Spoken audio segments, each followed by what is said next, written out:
anniversary of the church. We've been studying 50 Baptists that you should know, 50 Baptists that everybody should know. And this morning we're going to look at a very unique man who many of us have heard preach, but we're going to look at the man Harold Sightler. And Dr. Sightler was born in South Carolina in 1914. He was the son of an automobile mechanic, and the Packard Motor Company moved that family to Greenville, South Carolina in 1925. This was God's hand, obviously, as Harold Sightler would later spend 55 years of his long life pastoring in Greenville. He was raised in a godly, biblical Baptist home, and he was saved and baptized at the age of 12.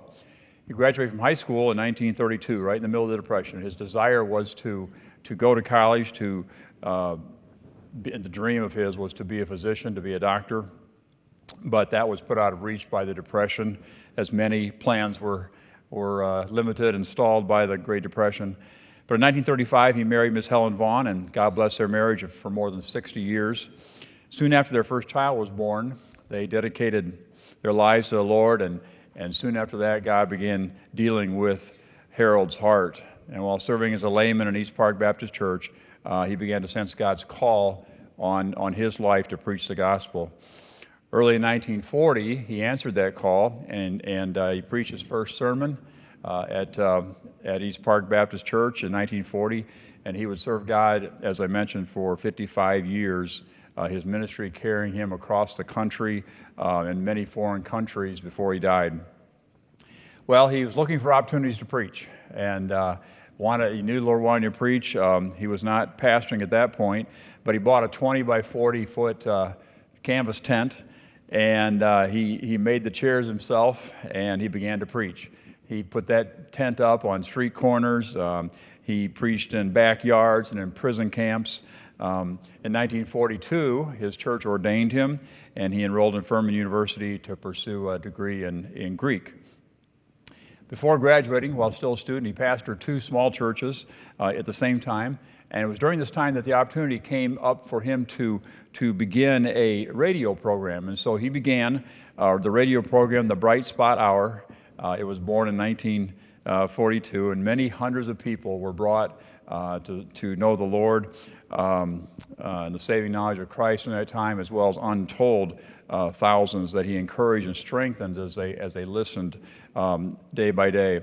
God blessed that radio program, and as he preached the gospel and taught believers, by the 1980s, that program was heard coast to coast in over 100 radio stations.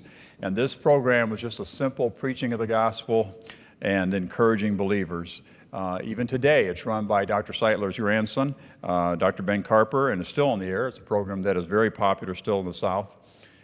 And by the 1950s, Harold Sightler was sought after as an evangelist, and he preached revivals almost every week, still pastoring those little churches and ministering on the radio on the Bright Spot.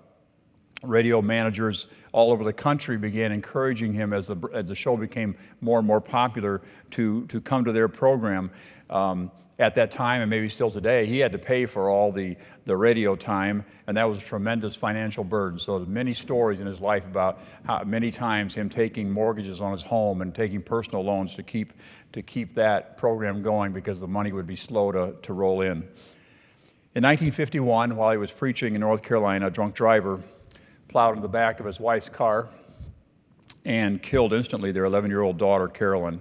Mrs. Sightler almost died. God spared her life, and she took her over a year to recover. This was the lowest point in his life, and he doubted if he could continue. A faithful old mountain pastor came to his side, spent days with him, encouraging him. Thousands of people who listened on the radio stood by his side and prayed. And God strengthened his servant through those times, and by the grace of God, of course, he was able to continue.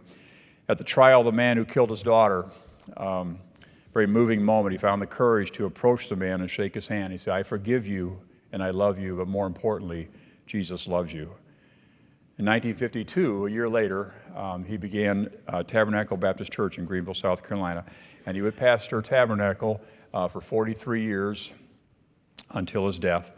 God richly blessed Tabernacle Baptist Church, miraculous growth. grow to become the largest church in South Carolina at one point. The church began many ministries. Again, he had a heart for people that could not help themselves, and he began Tabernacle Children's Home in 1962. He actually began Tabernacle Baptist Bible College in 1963, and later he began the Helen Grace Sightler Widows Apartments to care for widows. And all those ministries still exist and are blessed of the Lord there in Greenville. And the college, though, hundreds of Baptist preachers and evangelists have graduated from Tabernacle and are serving God today. In his time, the preaching, the revival meetings, and the heart for those that couldn't help themselves saw tens of thousands of lives change. At one point in the 70s, his church, the missionary budget was over $10,000 a week, a tremendous outreach that they had. And Dr. Sightler was a unique man and preacher. If you heard him preach or attend his church, you never forgot it. Some of you may have heard Dr. Sightler preach.